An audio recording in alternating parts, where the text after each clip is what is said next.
If you've been passed over for a promotion one too many times, I need you to hear this.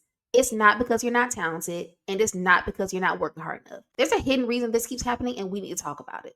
In this video, I'll tell you what no one else is talking about when it comes to being promoted as an HR professional. And by the end of this video, you're going to know what it takes to be noticed, promoted, and respected. If you haven't subscribed to the channel just yet, I invite you to hit the subscribe button, hit the notification bell so you don't miss any videos that I put out about ways to elevate your HR career on purpose and with purpose. And drop down in the comments. Let me know, how far along are you in your HR career right now? Are you 5 years in, 15 years in, 5 months in, 5 days in? Let me know. I'd love to know. I'm Brittany Graddick, HR leadership coach, and I work with HR professionals just like you to help you to go from feeling frustrated and stuck in your careers to leading with confidence, with clarity, and with control. I'll share more about that later, but first I want to give you some mindset shifts that I want you to make and also some action steps to move you forward. Mindset shift number 1. Being overlooked is not about your output, it's about your positioning. Most HR professionals are excellent at your jobs, but invisible to decision makers. And for whatever reason, we are obsessed with the idea of more education and certifications and credentials and letters behind our name. But that does not always make you more valuable or valued in the workplace. We've been conditioned in a way to keep our head down, to focus on what we're doing right in front of us, to do our absolute best. But in doing that, we also get ourselves stuck because we find ourselves pigeonholed maybe in a certain lane of work that we don't really find fulfilling, or we're just not visible to the powers that be. So when it comes to finding ways to position yourself appropriately, education is great. I went back to school, I got my MBA, I've got my HRCI and SHRM credentials, and all those are great. But never have I ever had a leader to say, well, you can't get ahead because you don't have this, or you can't get ahead because you do have this. It's never been a thing. Those things have helped me with my confidence. And so, one thing I want to just put in here, after you go forward and get your certified, get your credentials, get your HRCI, your SHRM credentials, and also get your education, understand that that's not going to be enough alone to position yourself appropriately. In leadership, hope is not a strategy. So, what you want to do here to move yourself forward, find ways to make your impact visible. Identify what is valued by the business right now and put some metrics around your work. Don't track just what you are doing, track the impact of that work that you're doing. So, it's more than just the number of widgets, so to speak, but it's about maybe something that's been reduced of cost or reduced of time, things that are getting quicker to complete or easier to complete, or it's a lesser administrative burden on the leaders, on the employees. You want to find ways to talk about the impact of your work and not just what you're doing. We could work from here to here with our hands in so many things, but at the end of the day, at the end of the week, at the end of the year, at evaluation time, if your supervisor does not understand the value of your work, especially in a day and age where AI and there's all these automations that can be put in place, you don't want your role to feel inadequate, and you don't want your work to feel redundant or easily replaced by an AI agent. So again, find ways to make your impact visible. And that means going beyond just day to day what you're doing, thinking about the impact and how what you're doing is affecting others around you. Second mindset shift, promotion is not about tenure, it's about trajectory.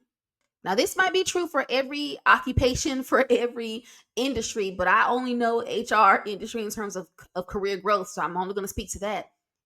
HR professionals don't get promoted because of how long you've been in the role. That's just not the case. They will keep you in a role at a generous level for 15 years if you'll let them, or if they'll be able to, because if you don't have a growth mindset, if you don't know what your next thing is, they're not going to offer it to you, because why would they? Especially in day and age where they want to keep costs low, want to work as leanly as possible. Why fix what's not broken? Gone are the days where you can expect a promotion just because you've been there for 10 years or been there for 5 years, or God forbid, been there for 2 years. If you are not finding ways to, again, go back to that first step, make your impact visible, you're going to be able to be stuck. So if you know that you're not going to be promoted based on how long you've been there, then what's the basis? I believe, and I've seen it happen for me several times over, going from intern to generalist to manager to senior manager to AVP to VP and now chief. You're promoted based on your potential, based on what you can do next. The idea of what's going to come next oftentimes won't come from your supervisor, because they're not going to sit behind the scenes with an HR career ladder thinking about your trajectory or what you can do next in your career and how that's going to benefit the company. They don't have that kind of time. They don't have that kind of interest. I firmly believe that HR leaders have supervisors that typically fall into three different categories. Either they don't know how to help you grow, they don't want to help you grow because they want to keep costs down, or they just have no desire to keep you grow, to help you to grow. Maybe you being in that position is going to serve them, or maybe they just don't have the capacity for it, or whatever.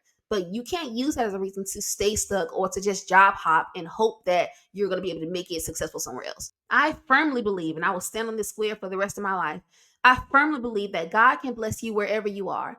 So if you are feeling like, well, I can't grow until I can move to this big city, or I can't grow until I go to join this team, or I can't grow until I can work under this supervisor. Listen, why do we put limits on God? God can bless us wherever you are. God can bless you wherever you are. And if you don't believe that and you are a Christian, then I just advise you to just do some heart searching. Don't put limits on God. I truly believe, and I've seen it happen so many times over, gosh, he will put you in places where all you can do is depend on him. All you can do is find ways to lean on your resources. All you can do is find ways to build your strength and build your faith in him. And that will be the base of your growth.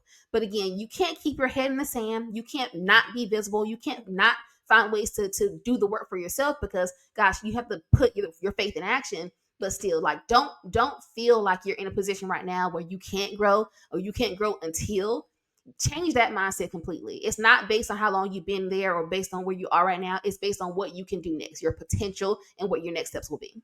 So here's what you want to do here to move yourself forward. Think about what that next level for you is going to be, and show yourself to be ready for that. Whether that's a leadership skill that you need to grow into, whether relationships that need to be nurtured, whether it's a technical skill you need to build, but find ways to build your leadership readiness, and not only your loyalty. Loyalty is not always promotable, but leadership readiness and readiness for the next level, whatever the next level for you is. Mindset shift number 3, you must position yourself as a strategic asset.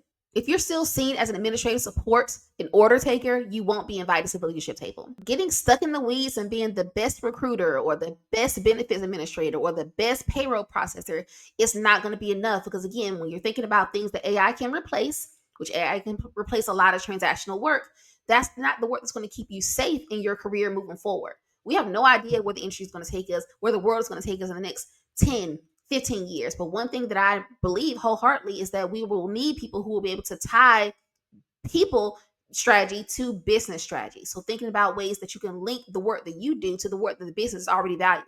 They're already focused on the bottom line. They're already focused on things that are going to keep the business moving forward, where there's competitive advantage, where there's ways to position themselves differently than from their competition. So think about how you can tie what you're doing on the people side to the business side. Side note here, while I have my sandbox, it does not matter what your job title is or your department title is. I've seen HR managers or HR departments that are more forward thinking, more business aligned than people operations department and people specialists. I don't care what your title is. I don't care what your department title is. I care about the work that you're doing, and I care about the way in which you're going to be able to position yourself for being able to have a career moving forward. So again, think about ways you can find ways to align your work to what the business values right now. So action step to move you forward. Think about ways that you can again tie your work to business work. Also use business language. Think about metrics that matter to the leadership team. Find ways to present your ideas to the leadership team in ways that you won't seem like what you're working on is a side project of the business, but it's actually helping the business meet its objectives. If this is resonating with you, hit that like button and let me know. And then also comment down below which of these mindset shifts is hitting home the most. Or just say ouch in the comments if I stepped on your toes. Hear my heart on this. I really just want you to know that you've got so much control. You've got so much opportunity. And I don't want you to feel stuck in your career in any way. But just let me know what mindset shift have I highlighted so far or in the future that is going to resonate with you the most. I'm really curious. Mindset shift number 4. It's possible you're not growing because you've never asked for a roadmap or shared your goals. Many HR professionals assume that their leaders should know when they're ready. But like I said before, either they don't know, they don't care, or they just don't have the capacity to help you. So again, we can't wait for someone else to tap us on the shoulder and tell us that we're ready. You got to show yourself to be ready. If your supervisor doesn't know you've got aspirations to grow or do more or do different things, they're not going to assume that you do, because not everyone does. So you've got to find ways to advocate for yourself. The HR leaders that I know that get promoted have a track record of advocating for yourself. Each time I've known that I was ready for more, then I was like, hey, I got to figure out, okay, what's the gap between where I am right now and where I want to go? And then how can I position myself to do more? And oftentimes, if every time I was surprised by a promotion, it was because I was already working in that next level role and I was trying to position myself to be ready for it. So again, you've got to find out ways to build a career roadmap, but not in isolation. Bring your leader into the conversation. Remember, you do all this work trying to make sure that every other employee in the company has an opportunity to work in an environment where they feel valued and respected and they have a future. You've got to advocate for yourself just as much. So, action step to take you forward here: schedule a meeting with your supervisor. Ask them, in the next 12 months, what do I need to do to show myself be ready for the next level? And don't assume that they're going to tell you what the next level is. Tell them, like, well, I see my next level being this. What do you think? Or I believe that, I'm missing these skills. What do you think? They might think you're ready sooner than you are, or they might see some deficiencies that you can't quite understand or see because you're so close to it. Bring them into the conversation. We as HR professionals don't always train our leaders to be able to have those kind of conversations. And that's another conversation for another day. So you've got to take control of it as well and figure out ways to manage up. That's things that I teach my clients as well, because you've got to teach people how to treat you, your leader included. Mindset shift number 5. It's almost impossible to grow when you're trying to do it alone. When you've been overlooked over and over again, or you feel like you've been overlooked or passed over, or other people are getting recognized and you're not, you start to internalize it. You start to really question, like, gosh, am I in the right place? Can I grow at this company? Am I in the right level role? I think I'm being underpaid. I think I'm being undervalued. They just don't understand. You start to internalize it. But none of those thoughts are going to move you forward. And I'm in the business of helping you move forward. So you got to find ways to break out of that. They say that, insanity, the definition of it, they say, is to keep doing the same thing over and over again and getting the same results and expecting different results. So if you know that whatever you've been doing all these years or all these months have not been working, have not been getting you the results that you want, it's time to start thinking about doing something different. And I believe if you're doing it, you're probably doing it in isolation. So break out of that, find a community. Working in isolation is not an introvert or an extrovert thing. I am an introvert or an ambivert, depending on the day, but probably more of an ambivert. But again, I like my own company. I can be in my own company, but I'm not in isolation. I'm not in isolation when it comes to my career growth. I'm not in isolation when it comes to my family. I'm not in isolation when it comes to my church. Because when you are in community with other people, that really helps you to see your blind spots. It helps you to get further together, further, farther, and it helps you to identify some things that you wouldn't have the capacity to handle on your own.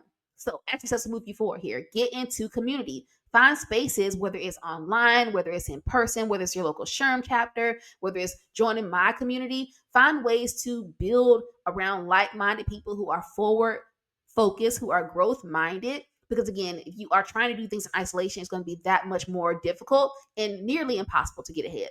Think about it this way: if you're serious about getting ahead, your next move deserves some support. I understand how you feel. You've been made to feel like you've got to wait your turn. You've been patient. You've been humble. You've been hardworking, but it's not worked. It's not gotten you ahead. It's time to think about a different approach. Start showing your leadership readiness today, not until you wait for someone to tell you that you're ready, but when you decide that you're ready. Want my help to build an HR career growth plan that actually works? This is the work that I do with my clients inside of the HR Leadership Accelerator program, walking you through leading yourself, elevating your work, and activating your network so that you don't get passed over.